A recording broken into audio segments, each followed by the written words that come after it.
Je pense que lorsqu'on plaide en français, il y a des mots, il y a des expressions qui permettent à la personne qui plaide d'exprimer le fond de sa pensée. Et le français permet à des gens qui ne sont pas français, qui sont francophones, qui sont dans l'espace francophone, de plaider dans notre langue. Voilà, et de s'exprimer, de traduire le fond de leur pensée. Contrairement peut-être à d'autres langues. Je ne parle pas d'autres langues, mais je sais que plaider en anglais, c'est pas facile. Et l'avantage que nous avons par rapport à la langue française, c'est que dans plusieurs pays, le français est utilisé comme un moyen de communication, comme un outil de communication entre les peuples. J'ai eu la chance de venir ici à Caen il y a 3 ans. À l'époque assister, parce que j'étais dans le comité de soutien du journaliste franco-canadien Guy-André Kieffer, avec des confrères, des amis. Et c'est à partir de ce jour que j'avais eu l'idée de vouloir faire quelque chose, une plaidoirie, pourquoi pas, pour le mémorial de Caen.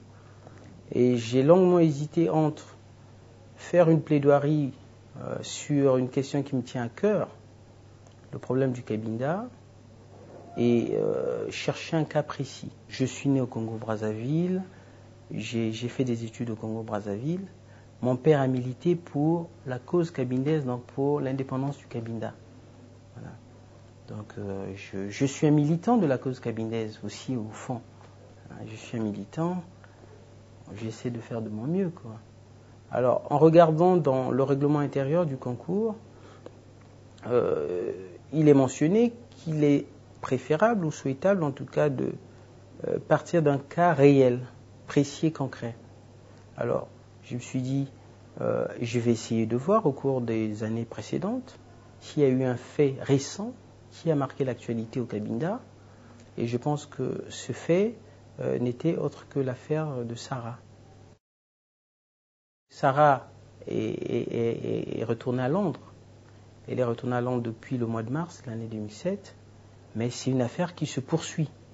C'est une affaire qui, malheureusement, est encore entre les mains de la justice angolaise. Alors, en présentant ce cas ici au mémorial de Caen, est-ce qu'on ne peut pas avoir un suivi dans cette affaire de Sarah, dans le cas de Sarah, afin qu'elle reparte un jour, que ce soit dans notre pays, ou pourquoi pas au Cabinda, pour poursuivre le travail qu'elle a toujours fait partout dans le monde.